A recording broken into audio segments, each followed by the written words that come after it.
Assalamualaikum warahmatullahi wabarakatuh. Selamat datang kawan-kawan semua di channel Riam Biru. Terima kasih banyak untuk kawan-kawan yang sudah berkenan hadir di channel ini. Apa kabar kawan-kawan semua? Semoga sehat selalu sekeluarga. Amin. Baik, kali ini ada satu cerita datang dari Mas Agus di Jogja. Mas Agus menceritakan tentang satu pengalaman horor yang pernah dialaminya sekitar tahun 94. Udah lumayan cukup lama ya. Waktu itu Mas Agus masih SMA gitu ya. Dan kakeknya itu masih hidup. Dan sebelum kita lebih jauh dalam cerita, mohon izin mau promo bawang gorengnya Wiji terlebih dahulu. Bawang gorengernya kualitas premium tanpa campuran apapun. Monggo kawan-kawan yang berminat bisa langsung dicek di bawah ini ya. Ada Shopee, Tokopedia, TikTok, atau mungkin di nyaiwiji.com. Terima kasih kawan-kawan yang kemarin sudah sempat memesan. Untuk kawan-kawan yang mungkin belum sempat memesan, ditunggu pesanannya. Dan kawan-kawan yang sudah download RIM di Play Store juga terima kasih banyak. Untuk yang belum download, monggo silakan disedot gitu ya. Kita ramaikan aplikasi RIM, aplikasi ya buatan anak negeri meskipun belum sebagus aplikasi besar gitu ya, sosial media, tapi ya kita coba menuju ke sana. Baik, kita lanjut atau kita masuk ke dalam cerita. Nah, Mas Agus itu kan masih udah SMA ya waktu itu, dan Mas Agus sama kakek itu lumayan cukup dekat. Jadi dari kecil itu kalau misalkan kemana-mana, kakeknya itu misal pergi kemana-mana, biasanya itu ngeluarin sepeda andalannya. Itu ada sepeda ontel, kualitas bagus lah kata Mas Agus ya. Itu benar-benar sepeda kesayangannya kakek. Setiap habis keluar kemana, pulang, itu langsung dibersihkan sama kakeknya. Nanti dimasukin ke dalam rumah di situ. Dan pokoknya sepanjang Mas Agus melihat sepeda itu kondisinya itu mengkilap. Sepedanya itu benar-benar dirawat oleh kakeknya itu. Nah, kalau hujan, nggak bakalan sepeda itu keluar. Keluar itu cuma musim kemarau doang. Kalau hujan ya kakek itu lebih memilih jalan kaki. Nah, ini pada suatu hari kakek itu mengajak, ini udah dari kecil ya, ini cerita dari kecil itu sering bonceng. Nah, giliran udah SMA ya enggak gitu kan. Si Mas Agus juga udah gede, kakek juga lumayan cukup berat kalau misal boncengin si Mas Agus. Nah, masih dengan kedekatan yang seperti itu dengan kakeknya, pada suatu hari kakek itu sempat bilang, "Gus, karep melu ora?" katanya. "Kamu mau ikut enggak?" "Loh, ikut kemana Mbah?" gitu kan. "Jalan-jalan sama si Mbah," katanya. "Loh, jalan-jalan kemana Mbah?" "Wes, nanti tak tunjukin satu tempat yang kamu pasti belum pernah ngelihat," kata si kakek seperti itu. "Tempat apa Mbah?" "Ya wis masih rahasia gitu ya. Kamu mau ikut enggak? Mau nemenin si Mbah enggak?" "Ya aku mau lah Mbah lah," kata si Mas Agus. Sebenarnya dalam hati, mungkin karena faktor usia juga ya, Mas Agus udah banyak urusan gitu, urusan sama teman-temannya, urusan sekolah, dan yang lain-lain. Sebenarnya nggak terlalu minat. Sebenarnya nggak terlalu tertarik dengan tawaran kakeknya tersebut. Tapi apa daya, itu tawaran dari kakek. Kakek itu jarang menawarkan secara spesifik gitu ya. Seperti itu, "Kamu mau ikut enggak? Kamu mau ngeliat enggak? Nanti tak tunjukin satu tempat yang kamu itu belum pernah ngelihat," kata si kakek. Ini kan berarti spesifik dan spesial banget ya. Mas Agus pun akhirnya dipikir-pikir, ya udahlah gitu ya. Ya Mbah, aku ikut Mbah, aku ikut. Intinya seperti itu. Sampai beberapa hari, kakek itu cuek. Dia tuh nggak ngomong-ngomongin lagi masalah ajakan yang sebelumnya. Nah, Mas Agus kan, ini si Mbah gimana sih kok? Lupa atau gimana? Nagih dong si Mas Agus, "Mbah, katanya mau ngajakin aku ngelihat tempat yang aku belum pernah ngelihat Mbah. Kapan Mbah? Jadi ndak?" gitu kan. "Emang ada Mbah?" gitu. "Oh ada," kata si Mbah. "Dan terus kapan Mbah?" "Yo nanti nunggu harinya. Tempat itu nggak buka setiap hari, nggak sembarangan orang bisa ngelihat, bisa masuk ke situ." "Apa ya? Oh jangan-jangan tempat judi atau apa gitu. Sabung ayam dan sebagainya." Pikirannya Mas Agus itu yang negatif-negatif seperti itu ya. Jangan-jangan seperti itu. Tapi hal itu nggak disampaikan ke kakeknya. Cuman pikirannya Mas Agus doang. Dan Waktu pun berjalan, mungkin udah seminggu lebih ya waktu itu. Mas Agus rasa penasarannya pun udah mulai menghilang. Dan tiba-tiba pada suatu sore, kakek itu ngedeketin si Mas Agus. Lagi duduk di depan sana. Temannya Mas Agus kebetulan baru pulang. Si Mbah ke situ. Gus, jadi ndak katanya? Jadi nopo Mbah gitu? Nanti malam jalan-jalan seperti yang si Mbah bilang. Loh, jadi Mbah katanya. Yo jadi, kata si Mbahnya. Wah, tak pikir ndak jadi Mbah, soalnya tak pikir si Mbah itu udah lupa atau bagaimana. Enggak, si Mbah kan bilang tempat itu tuh nggak setiap hari buka, dan ya nggak sembarang orang bisa masuk ke sana, kata si Mbah. Ya udah Mbah, aku ikut Mbah. Sebenarnya Mas Agus males gitu ya. Tempat-tempat begitu, tempat apaan gitu ya. Ya wis lah, udahlah, aku menghormati atau menghargai si Mbahnya, orang diajak gitu kan. Ya udah Mbah, nanti aku ikut. Ya udah, kamu siap-siap sana katanya. Sekarang Mbah katanya. Ya siap-siap aja, kata si Mbahnya. Oh ya, mungkin ini udah sore kali ya.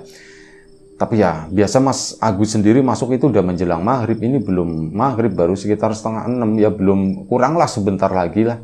Mas Agus pun masih duduk di situ. Dan akhirnya apa? Begitu maghrib tiba, Mas Agus masuk dan itu mulai menyiapkan segala sesuatunya. Ya, dia tuh bingung siap-siap itu apa gitu ya. Mbah, apa yang aku siapin Mbah? Ya apa aja, nggak usah siapin apa-apa, kata si Mbahnya. Pokoknya maksudnya si Mbah itu ya nanti kita mau jalan, kata si Mbah. Akhirnya sudah. Sama Mas Agus lebih ke nyiapin ini ya, bukan dibilang mental ya, bukan, maksudnya oh kapan sih Mbah, ayo aku jalan, begitu kan.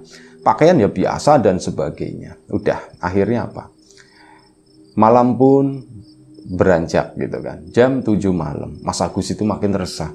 Kapan ya Simbah jalannya ya? Simbah itu memang jarang keluar malam ya gitu ya. Kecuali memang ada undangan rapat, ada undangan kendurian atau acara selamatan seperti itu. Nanti Simbah datang. Tapi selain itu, Simbah itu bukan tipe orang yang suka keluar terus mampir di rumah tetangga di sana ngobrol-ngobrol atau itu jarang. Kecuali ada penting banget. Nah, maka dari itu udah jam 7 kok Simbah belum ngasih aba-aba begitu ya. Malah masih ngobrol sama bapak, masih nonton TV dan yang lain-lain seperti itu. Ini gimana sih ya? Ditungguin sampai jam 8. Mas Agus kan resah, aku tuh harusnya main dulu atau bagaimana, kalau misal perginya mau malam ya aku kan bisa main sorenya ke tempat teman atau apa, ke tetangga begitu. Ini jadi nungguin di rumah sampai jam 8, belum ada aba-aba juga. Sampai jam 9. Dan begitu jam 9, Mas Agus kan udah nggak betah banget ya. Akhirnya nyamperin Simbahnya, Mbah, jadi ndak Mbah pergi Mbah? Jadi, kata Simbahnya. Ya udah ini Mbah, ini udah malam Mbah, udah jam 9 Mbah. Ya sabar, kata Simbahnya. Belum waktunya, sebentar lagi, kata Simbah. Oh sebentar lagi, artinya oh mungkin setengah 10 kali ya. Ditungguin, udah tidur-tiduran begitu. Nyampe jam 10, Simbahnya itu belum beranjak dari tempat duduknya. Karena Mas Agus agak sedikit kesel, ya agak-agak sedikit ngambek, ini jadi enggak sih, aku tidur aja. Akhirnya Mas Agus jam 10 pun memutuskan untuk tidur. Ya tidurnya di ruang tengah sana, biar kalau misal dibangunin itu gampang. Tidurlah jam 10. Nah lumayan tidur itu. Jam 11 malam dibangunin sama kakeknya. Bapak, ibu, semuanya itu udah pada tidur. Bangunin, Gus, Gus. Bangun, Gus, Gus. Ya Mbah, kenapa Mbah? Katanya mau tidur. Ya enggak begitu, maksudnya ayo jadi ndak, kata Simbah. Jadi apa Mbah?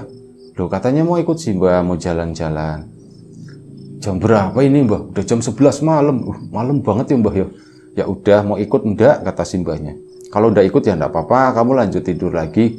Oh ya Mbah, ikut Mbah, ikut Mbah, ikut. Akhirnya apa? Mas Agus pun, bentar ya Mbah, aku cuci muka dulu. Ya tidur baru 1 jam itu dibangunin, rasanya gimana? Lumayan cukup gentayaran waktu itu.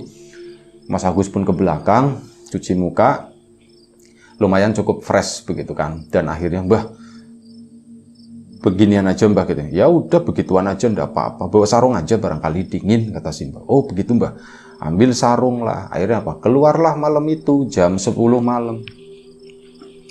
Nah keluar, Mas Agus itu nanya, sempat nanya, Mbah kita sebenarnya itu mau kemana sih Mbah? Sabar, rahasia, kata simbahnya itu begitu. Rahasia nanti ya, kamu akan tahu sendiri. Nah, sama simbah itu keluarlah di depan rumah di situ. Simbahnya nggak langsung jalan. Dia tuh berhenti dulu, begitu kan, diem aja begini sambil mulutnya tuh komat kamit. Mas Agus, loh kok simbah nggak jalan, diliatin, matanya merem, sambil komat kamit seperti itu. Simbah lagi baca doa bepergian kali ya, pikirnya si Mas Agus. Doanya gimana ya, aku itu lupa, dulu sempat diajarin waktu SD, cuman aku udah lupa sekarang. Dan akhirnya apa, simbah pun selesai. Sebelum jalan, simbah itu ngejugin kaki 3 kali, dek dek dek gitu kan. Ayo Gus, jalan. Simbahku ngejuk kaki segala macem.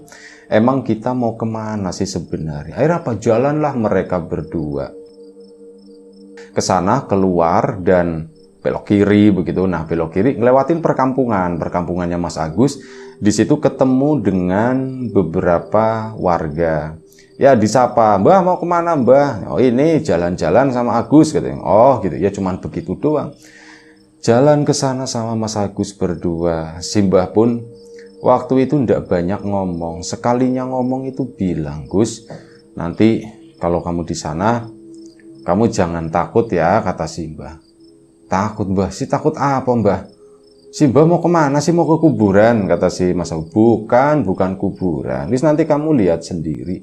Mbah ini malam-malam loh Mbah loh. Jangan yang aneh-aneh Mbah. Aku jangan dibawa ke tempat yang gimana-gimana. Ya udah, kamu mau ikut atau enggak, kata simbahnya. Ya ikut sih Mbah, ikut Mbah. Akhirnya mereka pun jalan ke sana.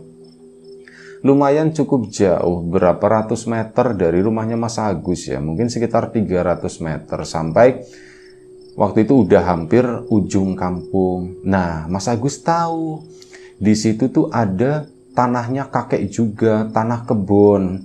Memang dibiarkan kosong, tidak dibangun apapun gitu ya. Di sana juga ya ada beberapa pohon buah, pohon kelapa juga lumayan cukup banyak di situ. Tanahnya itu luas. Udah simbah mau ke kebun ternyata. Mbah mau ke kebun ini Mbah. Iya simbah mau ke kebun. Kok nggak bawa itu Mbah? Nggak bawa golok atau apa gitu ya? Oh, buat apa begitu orang malam-malam, nggak boleh gitu kan, motong tanaman malam-malam, kata simbah itu. Oh ya sudah, akhirnya wis sampailah di kebun sana. Kebun itu nggak ada pagernya, nggak ada dibambuin atau apa. Bebas, orang mau masuk ke situ silakan, mau ngambilin buahnya silakan, kata simbah. Cuman kebanyakan ya dilalahnya begitu. Udah dipersilakan, mau ngambil silakan gitu ya. Nah, setiap ada warga yang menemukan atau mengambil buah di sana, itu ya warga malah permisi, malah pamit sama Mbah. Saya ini tadi masuk kebun Mbah, ngambil ini Mbah. Oh sudah, bawa aja, kata simbahnya. Kalau udah diambil sama kalian, nanti diambil itu sama kalong, katanya gitu. Oh ya udah, ya begitulah. Simbah itu orangnya tuh gampangan. Meskipun jarang bersosialisasi begitu ya sama warga yang lain, bukan dalam artian sombong atau bagaimana, tapi begitu. Kalau ada yang minta atau apa silakan, nggak dipersulit, nggak dipermasalahkan. Nah, udah mereka berdua berdiri di depan kebun. Simbah pun berdiri lagi. Liatin si Mas Agus. Kamu takut enggak, Gus? Enggak, Mbah. Padahal takut gitu kan. Misal suruh sana kamu masuk sendiri, takut. Cuman karena ada simbahnya ya bilangnya, enggak Mbah, aku enggak takut Mbah. Ya wes, ayo kita masuk. Masuklah mereka ke dalam kebun tersebut. Mbah, kita mau ngapain sih? Nah, di situ mulai bertanya-tanya kan si Mas Agus. Mbah, kita mau ngapain sebenarnya? Tunggu sebentar, sabar kamu, sabar. Sini, deket sini. Mereka pun merapat agak dekat ke pohon kelapa di situ. Sebentar, kamu merem dulu, kata si Mbah. Mbah, mau ngapain sih Mbah? Aku jangan merem begini terus begitu buka mata aku ngeliat pocong, ngeliat genderuwo, aku nggak mau Mbah. Mas Agusnya udah parno, takutnya begitu dikerjain sama kakeknya tuh bagaimana? Wah, ini kakek mau nurunin ilmu. Sempat kepikiran seperti itu. Ini mau nurunin ilmu nih, aku mau dites nih matanya nanti dibuka. Terus aku bisa ngeliat setan semuanya, dan di kebun ini setannya banyak. Sempat kepikiran kayak gitu. Wah, udah bocoran yang aneh-aneh, bocoran aneh. Sudah, enggak apa-apa, itu kerasa dijelep gitu. Kayak agak sedikit mbak los, kata si Mas Agus. Dan Dah buka matanya, pelan-pelan, kata Simbah. Mas Agus pun buka mata, kelip-kelip. Begitu dibuka, nah itu pemandangan yang nggak masuk akal, kata Mas Agus. Mas Agus sendiri sampai sekarang itu tidak terlalu percaya dengan apa yang dilihat malam itu. Di depan Mas Agus itu ada sebuah pasar malam. Tapi bukan pasar malam model sekarang gitu ya, banyak permainan atau apa, itu enggak. Pasar malamnya itu model-model dulu. Ya, orang jualan itu masih pada pakai lampu minyak, tapi karena lampunya banyak, orangnya banyak di situ, jadi lumayan cukup terang di sana ya, bahkan terang lah di kebun tersebut. Mas Agus melihat kakeknya, "Bah, ini apa, Mbah?" gitu kan. "Ini tuh pasar malam, Gus, pasar malam gaib," kata Simbah. "Pasar malam gaib apa, Mbah?" "Ya, sesuatu yang orang itu jarang lihat. Sesuatu yang bukanya itu malam-malam tertentu tok gitu kan. Dan ya ini sebelum Simbah nanti ndak ada, kamu tak kasih lihat," kata Simbahnya. "Kalau Simbah udah ndak ada ya kamu ndak bisa kesini, kamu ndak bisa lihat lagi." Mas Agus itu masih kaget, masih ngos-ngosan. "Bah, itu orang bukan, Bah." Memang pemandangannya itu beda dengan misalkan Mas Agus melihat pasar malam beneran yang isinya itu orang, isinya manusia. Itu tuh beda. Ini tuh kayak agak gimana gitu ya. Kayak nonton TV. Ya pokoknya ada sesuatu yang aneh. Mas Agus itu nggak bisa menjelaskan. Gambar yang ditangkap oleh matanya itu memang agak sedikit aneh, agak sedikit buram, tapi yang nggak buram juga, mukanya kelihatan. Nah, akhirnya apa? Ya udah, ayo kita ke sana, kata Simbah. "Bah, ini ndak apa-apa, Mbah." "Ya sudah, ndak apa-apa. Ini pegangin sarung Simbah." Ini dipegang sarung kakeknya tersebut. Mas Agus pun ditarik masuk ke dalam pasar itu. Begitu masuk, daerah Jogja itu kan ya lumayan cukup panas begitulah, meskipun malam hari adem dingin, cuman ya nggak dingin-dingin banget gitu ya. Begitu Mas Agus ke sana kayak ngelewatin satu garis imajiner, garis yang tidak terlihat. Mas Agus merasakan ada perubahan udara di sini. Hawanya tuh dingin, sejuk pokoknya. Nyes gitu kan, sampai Mas Agus sambil megangin sarungnya sendiri dibeginiin karena lumayan cukup dingin. Masuklah mereka ke dalam pasar. Nah, begitu masuk, kaget bukan main Mas Agus. Yang dilihat di sana penjual-penjual itu kayak orang-orang dulu lah, mungkin kayak tahun zaman 1900, 1800 gitu ya. Pokoknya orang-orang dulu, pakaiannya pun sederhana gitu ya, khas orang Jawa pada waktu itu. Dan terus si Mas Agus masuk ke sana, masuk. Disitulah di area tengah-tengah Mas Agus itu mulai ketakutan. Karena apa? Dia melihat barang-barang yang didagangkan. Pertama itu kan makanan ya, makanan-makanan aneh lah yang Mas Agus nggak tahu bentuknya, itu nggak menyerupai sesuatu apapun, intinya kayak gitu ya. Nah, begitu masuk tengah, Mas Agus itu melihat, mohon maaf ya, ada potongan jari, ada kepala, itu kepalanya orang, ada ini lontongnya orang juga ada di situ. Bah, itu apa, Mbah?" "Ya sudah apa-apa," kata si Mbah. "Wis yang penting kamu lihat aja. Kalau ditawarin ya diem aja," kata si Mbah. Kesana, tapi nggak ada satupun yang nawarin waktu itu, diem aja. Karena apa? Ada pembelinya juga di situ. Mas Agus itu cuma mendengar gemrengseng orang itu ngomong di sana. Cuman ya suaranya itu kayak bukan kayak saat Mas Agus berada di pasar beneran. Kalau di pasar beneran itu kan suaranya ya jelas kayak gitu ya, yang ngomong siapa, sumber suaranya itu jelas kayak gitu, nggak membingungkan. Nah, di tempat tersebut suara itu kayak suara mono, nggak tahu suaranya itu dari depan, dari belakang apa, dan bahasanya itu Mas Agus juga nggak ngerti, kayak ngakuk-ngakuk, pokoknya nggak ngerti lah. Mas Agus bingung ke sana, sampai akhirnya terus ke situ sampai ke ujung. Dan begitu ke ujung, mereka pun berdiri di situ, di ujung yang satunya. Mas Agus nengok kan, begitu ngelihat ke arah ujung yang satunya, disitulah.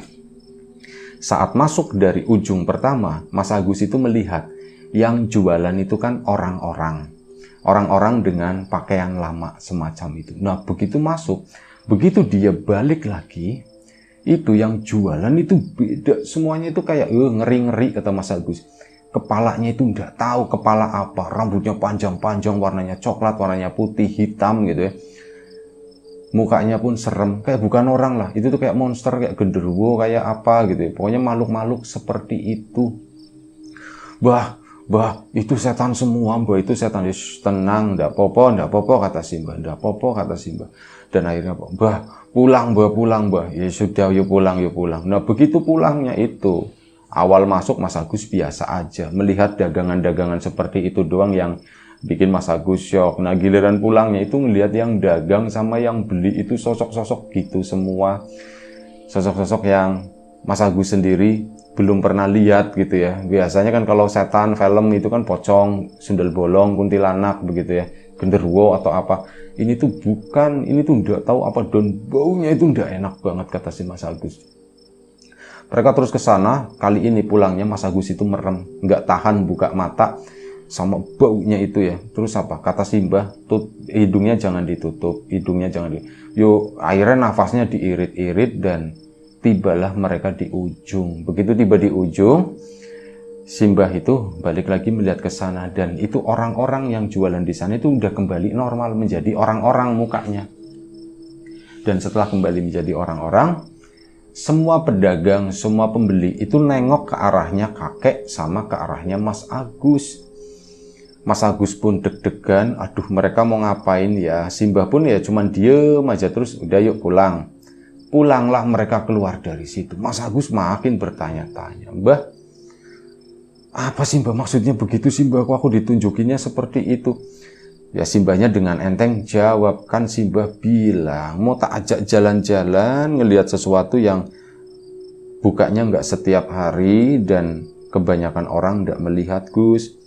Ya Mbah, tapi itu Mbah kayak gitu pasar setan kata si Mas Agus. Iya memang itu pasar setan, tapi begini Gus, jadi yang namanya seperti itu tuh ada, kata si kakek gitu ya, namanya seperti itu tuh ada. Mbah, aku nggak ngerti Mbah, itu beneran atau enggak sih Mbah, atau Mbah guna-guna aku gitu, aku diapain gitu, didoain atau bagaimana biar aku ngeliat. Yo enggak kata si Mbahnya, itu tuh ada yang seperti itu. Ya makanya kita itu hati-hati di tempat-tempat tertentu begitu ya kata si. Bah itu buka setiap, enggak, itu malam-malam tertentu aja. Bah kalau misal ada orang masuk ke sana malam ini gimana Mbah? Ya enggak apa-apa kata si Mbah, kalau lagi enggak apes ya enggak apa-apa, cuman kalau lagi apes ya mereka bisa masuk ke situ, nanti enggak bisa keluarnya.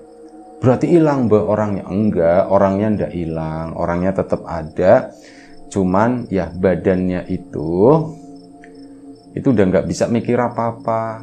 Maksudnya gimana Mbak? Ya jadi wong edan katanya. Jadi orang gila. Oh begitu, serem ya Mbak? Serem makanya. Nah nanti kamu ya Simbah kan udah tua, udah sepuh begini. Nanti kamu yang ini jadi yang ngingetin warga. Malam-malam tertentu. Nah malam ini kamu ingetin ya. Pokoknya setiap malam ini warga itu jangan masuk ke situ kata si kakek. Oh selain malam ini enggak apa-apa kata si Mbah. Terserahlah kali ya. Oh begitu ya Mbah ya. Iya. Nah warga di sini itu udah pada tahu. Pokoknya kalau malam ini jangan. Si Mbah juga udah ngomong ke beberapa warga, ini malam ini jangan ada yang ke sana atau apa ya, untuk padahal ya memang nggak ada warga ke situ Gus. Cuman ngingetin aja, barangkali ada warga yang lupa. Kamu pun nanti begitu. Dan akhirnya singkat cerita, ya ketemu lagi dengan warga yang sempat disapa tadi. Loh cepet Mbah. Iya cepet, habis nengokin kebun. Warga itu udah tahu sebenarnya. Oh buka Mbah katanya. Buka Mbah pasarnya itu. Oh buka kata si Mbah, pasarnya buka seperti biasa. Ya udah, mereka pun pulang ke rumah. Nah pulang ke rumah udah kan, Mas Agus masih dengan pertanyaan yang ada di kepalanya masih lumayan cukup banyak. Di hari ketiga pagi, rumah itu heboh. Kakek itu ndak bangun, dibangunin sama nenek, dibangunin sama ibu. Itu kakek ndak bangun dan ya kakek dinyatakan meninggal. Mas Agus sedih bukan main.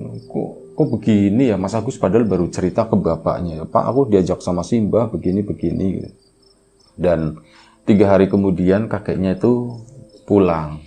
Ya, itu satu momen yang nggak bisa dilupakan oleh Mas Agus sih. Ya, penuh dengan kesedihan gitu. Itu berarti malam itu. Setelah itu memang nggak ada perjalanan lagi sama kakeknya.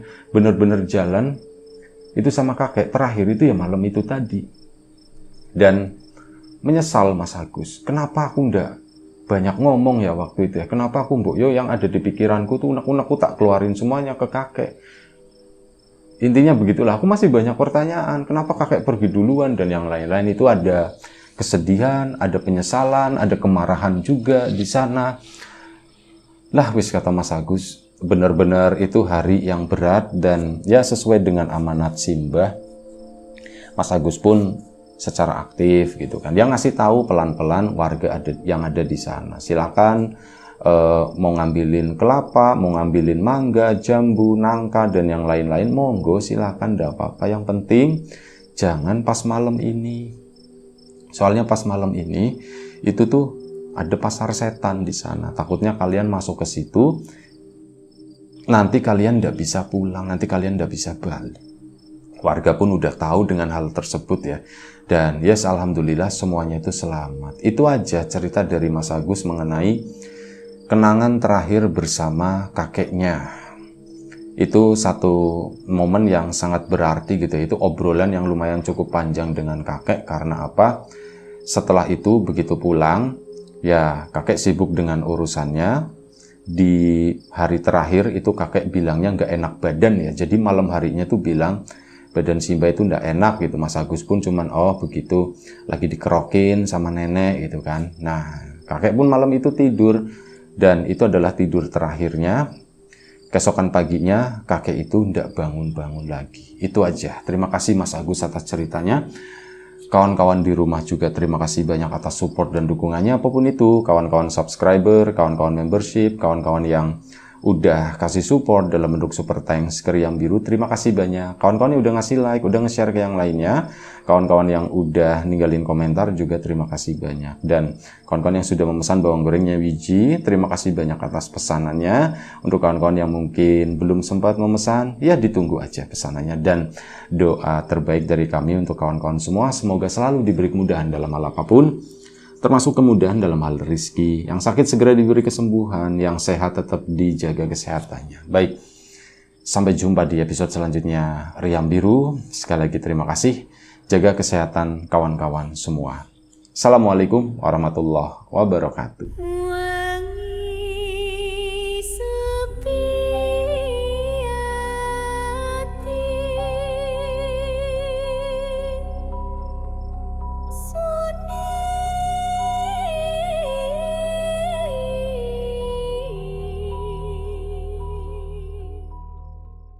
Jadi, tunggu apa lagi? Unduh Ream sekarang juga di App Store dan Play Store. Mulai berbagi kebahagiaan dengan teman-temanmu. Connect, share, and gift.